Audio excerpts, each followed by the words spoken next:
back to the Tea and the Butty podcast. I'm Dominic. And I'm Erica. Today's episode, we're going to be talking about unusual pub names in the UK. Yes, and if we sound different, it's because we're coming to you from a hotel room. Almost live from a hotel room. It's a little bit cavernous. Don't ask. Don't even ask. They will ask. They will ask, though. You know, if you follow us on social media, you'll know already that we had a big ice storm here. Like last week, basically. And it only affected our house. Everyone else was fine. Yeah. No, most of Austin, it seems like, lost electricity. I think a lot of Austin did. Yeah, I mean, all of it. Well, trees are down absolutely everywhere. Yeah. I mean, it looks like an absolute war zone. Driving around, and it's just trees and branches down and power lines down everywhere. And luckily for us, a tree went down in our backyard and ripped our electrical cords right off of the house. So we're going to be without power for a little bit longer than the rest of Austin, I think. I'm not sure. Yeah, well, I don't know. Yeah, there are definitely some people around town. Dominic's been following it on Twitter, the saga. He's been closely keeping an eye on it. Yes. Yeah. And everybody, it seems a lot of people have had their power restored, but others have not. And we fall into the latter category. So here we are in a hotel room, and it's a little bit echoey, I think. Yeah, I mean, it should be fine. But yeah. You can still hear us. So. Anyway, on to the topic at hand. On to the topic at hand, yeah. Yes, so, pub names in the UK, I mean, I don't know how many people are familiar with it, with that whole culture, and people just assume a pub is a pub, and it's just called, the pub or whatever. A pub is a pub, of course. Of course, yeah. A pub is a pub, of course. But, because there's a lot of weird naming conventions because they date back to the Romans brought them. Oh, pubs. Is that where they came from? Well, pubs, yes. I mean, when I think of a pub, I always just, in my head, think, well, they've been around probably at least as long as, Henry VIII. It seems like something, That's when they started getting really popular. You can just see him, I don't know why in my head I'm picturing the Ghost of Christmas Present from the Muppets. Present, yeah. Come in and know me better, man. Yeah, I don't know. That's the image of Henry VIII I have. He was Christmas Present, wasn't he? Oh. Yeah, he was Christmas Present. He was not Henry VIII, but that is who I'm picturing when I say Henry VIII. Yes, I mean, yes. That Muppet character. Isn't just huge like that, and the curly hair and beard and everything. I don't know why. He looks like Prince Harry. A big, fatter version of Prince Harry. In reality. In reality, yes. Yeah. Are they related? This is No, they're not related. They're not related? Okay. No, I don't. I have no idea, actually. Genealogy is. Somebody who knows the genealogy. Both royal families, so they must be related, but it's somewhere. Yeah. I mean, I'm not sure. Yeah, you'd have to go back. You'd have to really look at the tree. It splinters off, and I mean, maybe. Anyway, I have no idea what I was talking about. Anyway, I think... Know me better, man. Yes, I think of Henry VIII when I think of, old-fashioned, medieval British pubs. Yes. I mean, yeah, you think of, ale houses and taverns. But they're older than that, obviously. The tabernae, or the tabernae, is what they would have been called when Romans came along, because Romans came along, they invaded, and they built roads, and of course, soldiers needed to drink, and builders, of course. Everyone needed to drink, so they set these taverns, which I guess is where the word comes from, up on the side of, the road, and, people drank at them. They were what they call them here is fancy Italian wine houses, So you're saying the pub culture in Britain is all because of the Romans? It's all because of the Romans, yeah, pretty much. I mean, and why doesn't it exist in Italy still? Well, you don't go to Italy and see pubs all over and people. That could have been because of Henry VIII. That culture came out, all the ale houses and everything. Yeah. It turned because they were just wine. You just drank wine at those places. Oh right, true. Because beer, I think, came a little bit later on. Oh okay, yeah. And, that's to distinguish, when they put up these, pubs and stuff, to distinguish it, they hung these bushes up outside to mark out the inns, Okay. So that's why today it's said that this gave rise to many pubs which are now called the Bush. Oh, that's so interesting. Or the Holly Bush or the Bull and Bush. So... Because it would be like fig leaves or, bushes or whatever. Oh my God, that is such cute imagery. Because, it's just like... You're just going along on your horse, and it's like, oh, there's somewhere to drink. There's a bush hanging out. There's a bush hanging out. Yeah, it's like the vine. Oh, wow, that is so cool. And, they also... And, from, when the Romans left, the inn still existed. Yeah. And they also served military purposes. One of the oldest in England is the Ye Old Trip to Jerusalem in Nottingham.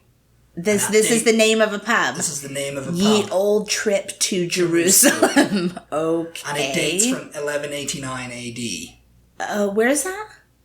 In Nottingham. Oh my God, it's still open. It's still open. That is freaking amazing. And it's said to have acted as a recruitment centre for volunteers to accompany King Richard I, which was Richard the Lionheart. Yeah.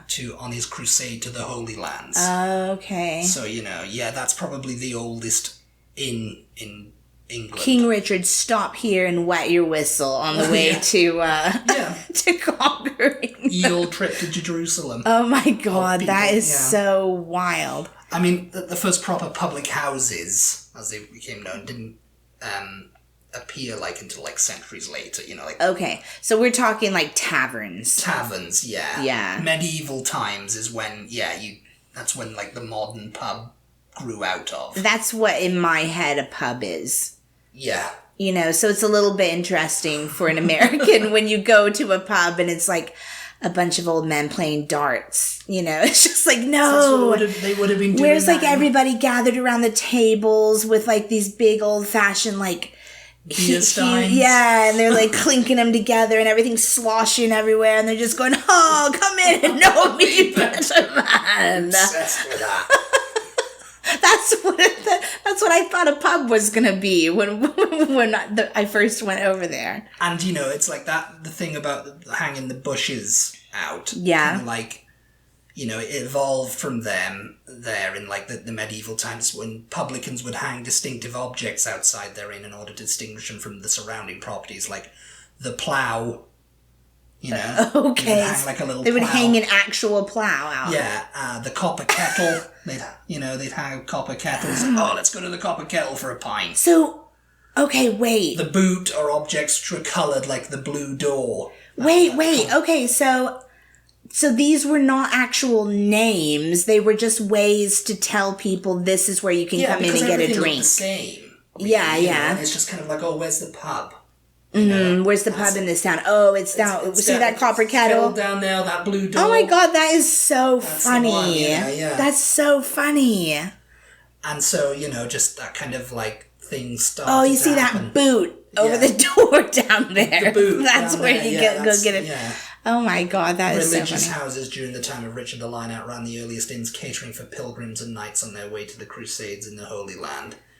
And they acted as stopover points for the forces, so the Knights Templars and all that kind of stuff, Don't even tempt me on that subject. That is just an interesting subject all on its own. So, and pub names which Templar. can be derived from this time include the Turk's Head, the Saracen's Head, and the Lamb and Flag, the lamb representing Christ and the flag, the sign of the Crusaders. So everything was very religious. Yeah, and there's still the Lamb and Flag. And, I never really thought about it growing up. It's just the Lamb and Flag, the copper kettle, it's just whimsical names they decided to call this place. Yeah. The copper kettle, it sounds something very like Alice in Wonderland or something, doesn't it? It's just kind of that's a bit of a strange name. I mean, I guess... So with a bull and bush, do you think they had an actual bull hanging over the door, maybe dead... Maybe a bull's head. Yeah.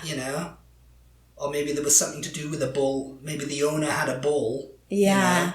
He was just tied up outside the door or something. See that bull over there? And around the medieval time, and around 970 AD, one Anglo-Saxon king, Edgar. Yeah. We watched The Last Kingdom should know all these people by now. Yeah. He even attempted to limit the number of alehouses in any one village, and he's also said to have been responsible for introducing a drinking measure known as the peg, as a means of controlling the amount of alcohol in an individual can consume. Hence the expression "to take someone down a peg." I don't know if that's... that's interesting. It's like, he needs taking down a peg. Yeah, I don't know. You never heard of that expression? I have heard it, but I don't know whether I've heard it whether I've just heard it because of you or whether it's something apparently it's said to have come from that. Yeah. And, and it's like... And what, this was like... because of religious reasons? Yes. Like, there's too much drinking going on.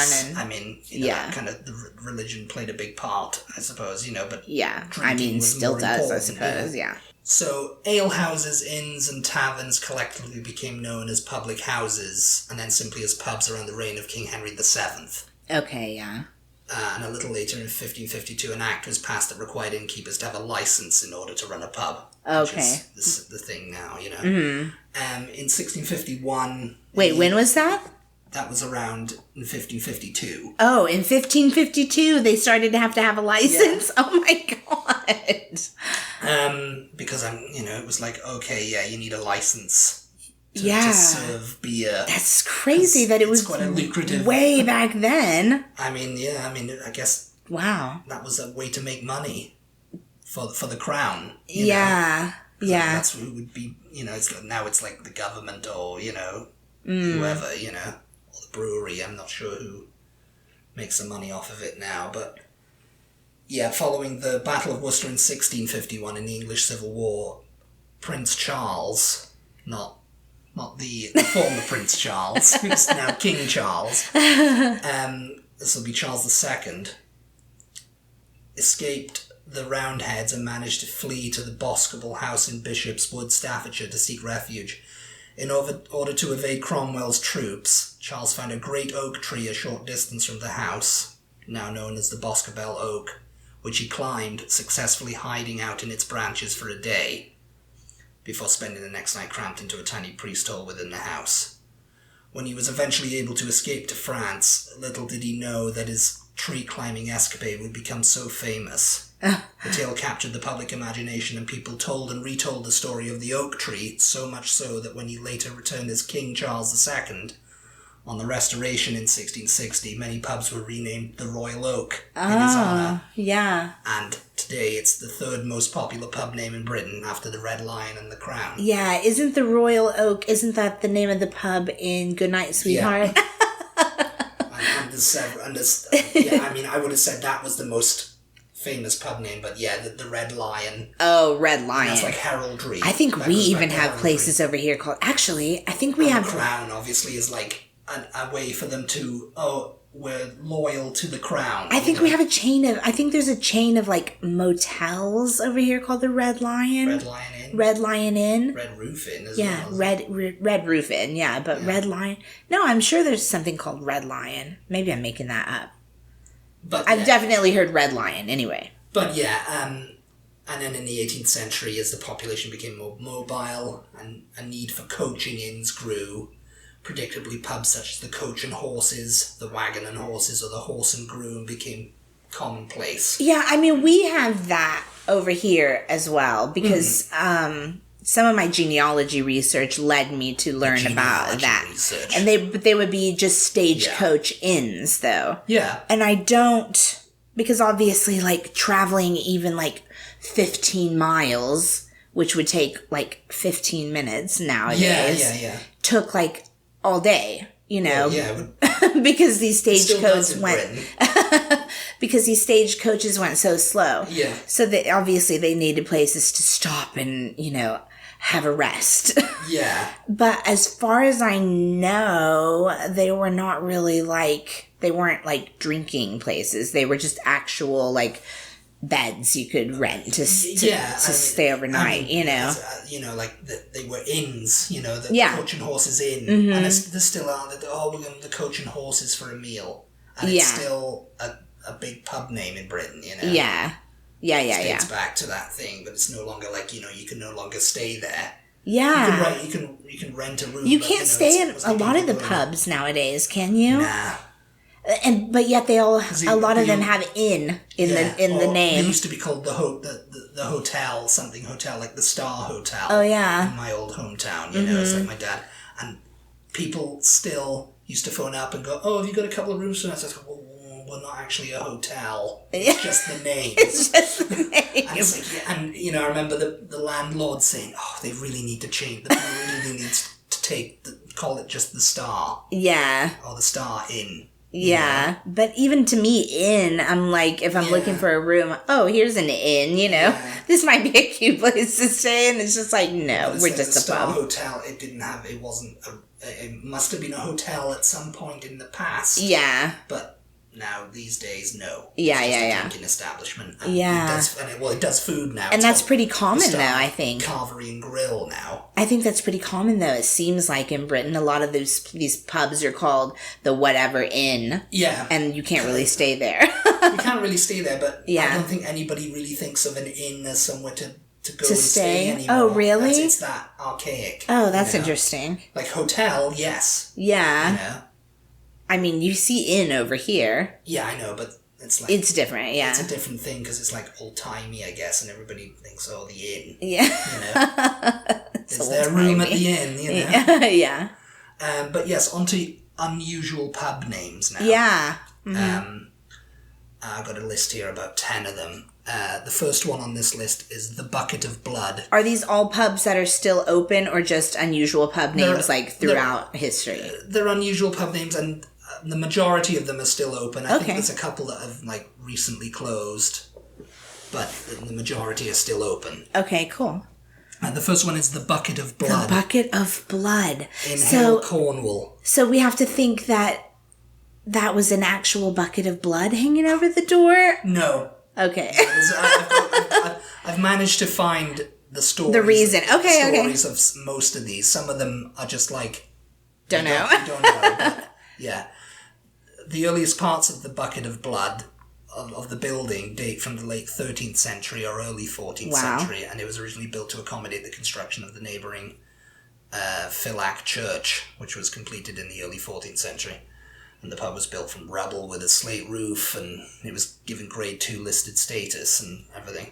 But according to local folklore, the Bucket of Blood got its name many years ago. They don't know. Just many. Many years ago, when the landlord went to the on-site well to get a bucket of water, but pulled up a bucket of blood. Oh my God! Further investigation revealed the corpse of a murdered customs officer, which had been dropped there, presumably by smugglers. Oh no! An alternative theory is that the well and the grounds would provide red water due to runoff from local tin mining. Oh God, that was probably more likely, wasn't it? Oh, it just looks like blood. It's a bucket of blood. Instead of oh no, and then this story became like, oh no, it was actual blood. It's actual blood because they found the body of a customs officer down there. Yeah, it seems like it was probably more likely just looked like blood. It just looked like surely. It was from the tin mining operation. Yeah. No customs officer. We know that all too well because of Poldark. Yeah. The tin mining that goes on in Cornwall. And smuggling. Oh, well, that is true. I mean, so maybe it was a dead body. They would have killed the customs officer for a bottle of brandy. Especially Napoleon brandy. The next one is the Crooked House in Himley in Staffordshire. I mean, that seems self-explanatory. Yeah, that seems self-explanatory. It's unusual, sure, but this name simply describes the pub. It's very crooked. The former farmhouse built in 1765 leans heavily to one side, the result of subsidence due to 19th century mining operations nearby. Okay, that's cool. I know that, I don't know if this is the same one, but I know that there's a crooked house that's very old. It's one of the oldest places in Britain. I don't know if this is the same thing. No, I don't Must know. not be it. Maybe. You said 19th century, right? So probably not. Yeah, maybe not, no. The next one is the Nutshell in Bury St Edmunds in Suffolk. One of the most apt pub names in the UK, the Nutshell in Bury St Edmunds claims to be the smallest pub in the country. Others disagree. Whatever the truth may be, only around 10 to 15 people can comfortably fit in at any one time. Oh my God! Why would you even bother? And also, there's a weird fact there's a mummified cat on display that was found during building work. So 10 to 15 people can get in there and look at this mummified cat while they're having a drink.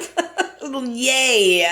How 10 to 15 people. Like, why would you even bother having a place that small? Well, I mean, how much money can you possibly make? Like, do you just give everybody's allowed to have how many people can be in the pub at one time? So I wonder if everybody's allowed to have like 2 or 3 drinks and then like, okay, everybody get out. We need more customers.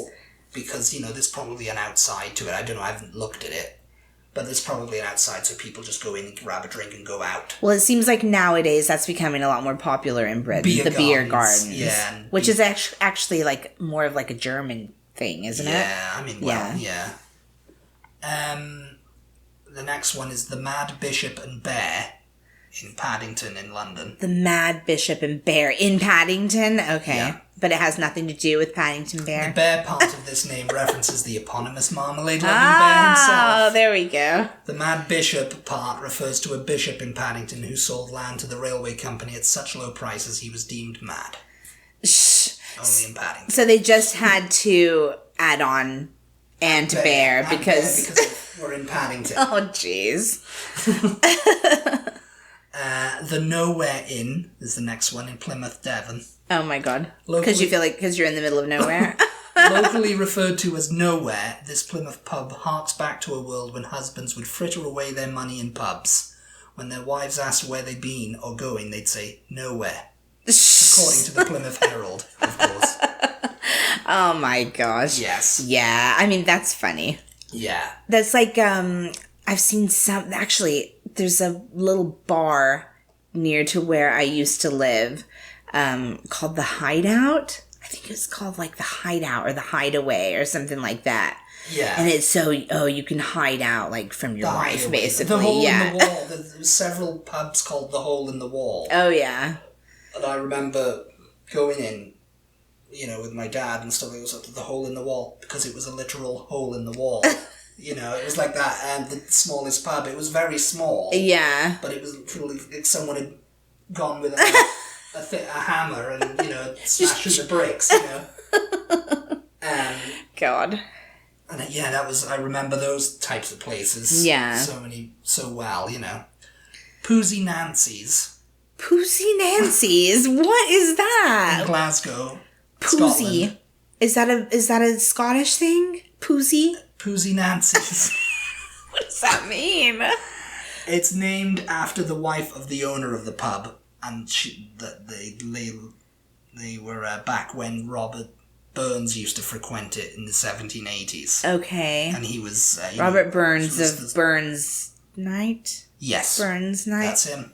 Okay. The very same. Yeah. Yeah. He was quickly just explain what Burns Night, what it's all about. What we're talking about. It's to celebrate the birthday of Robert Burns. Yeah. Who was Scotland's It's a holiday in Scotland. Poet. Yeah. And they have like a celebration of like the Ode to the Haggis and all this kind of stuff. Yeah. And it's funny because I think there's a load of people who say, well, I don't think he even liked haggis. I think he actually didn't really like it. And so the whole haggis thing became like a joke to celebrate it. And that's, everybody's like, oh, the Ode to the Haggis. It's like we're Scottish, so it's a Scottish way to, haggis. Okay, so this Nancy then. Yeah, what? Poosie Nancy. What's the Poosie all about?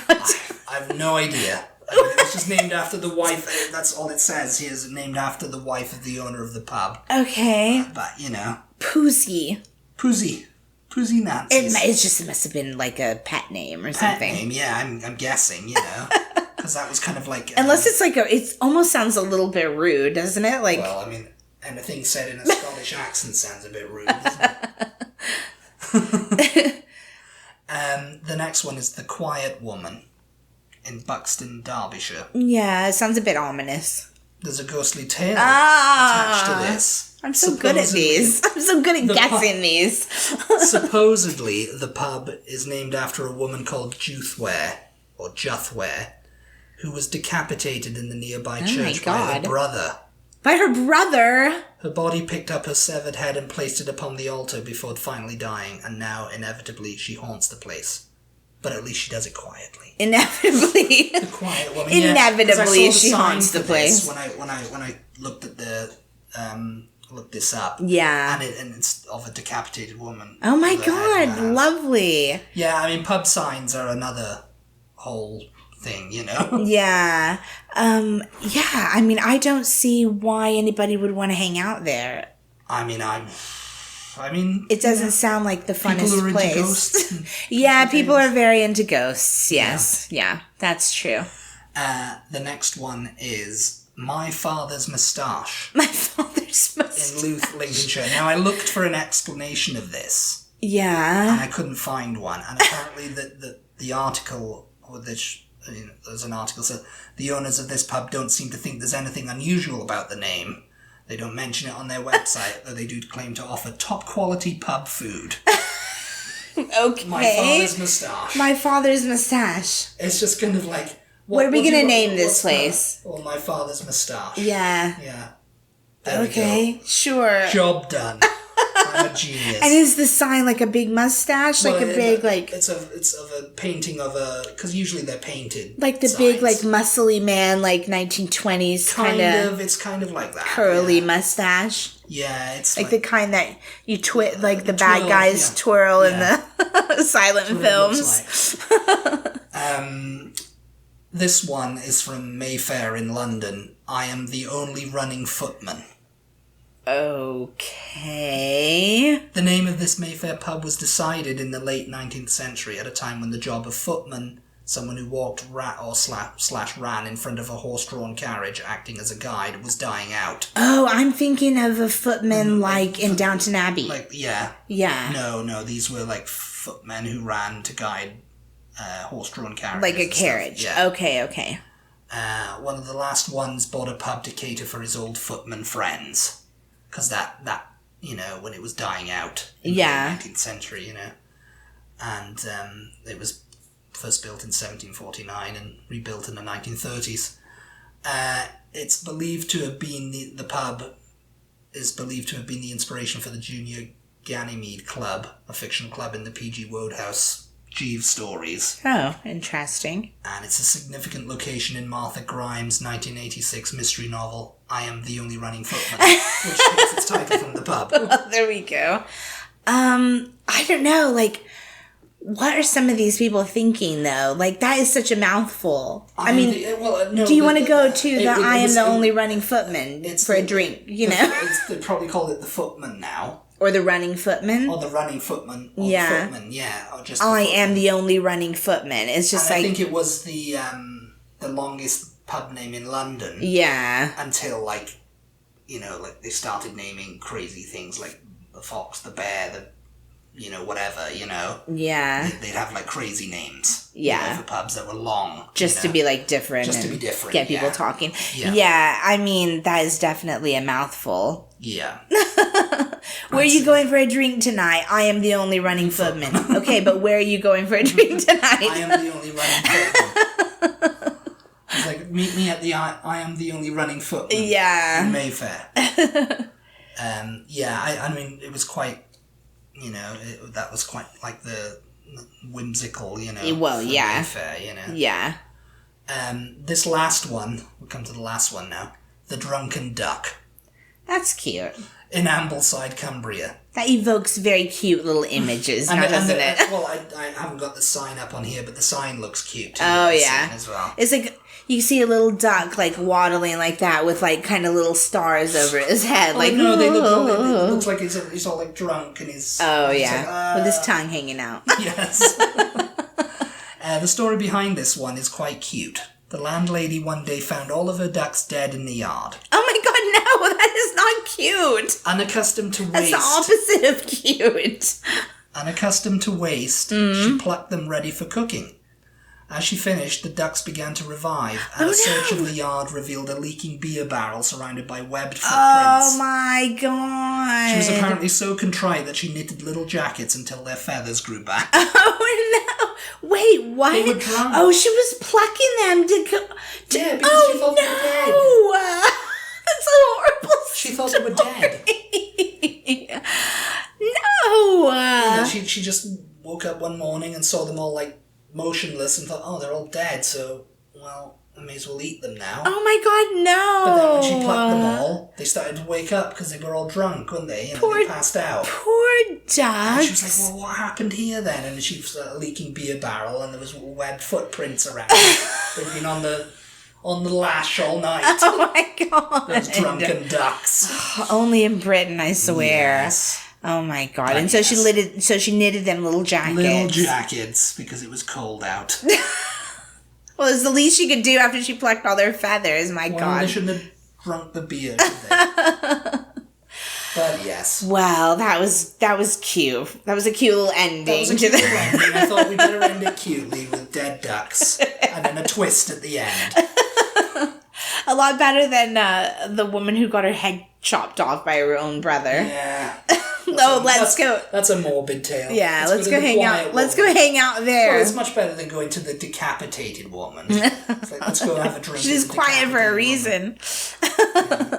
The headless woman. Oh my God. All right. Well, I think that will do it for us. I think that will do it. Thank you guys so much, as always, for tuning in. We really appreciate your support. Be sure to check us out on social media if you don't already. Give us a follow. We are at TButty, TEABUTTY on Instagram, Twitter, and Facebook. And we'll talk to you next time. Goodbye, everybody. Bye. Bye.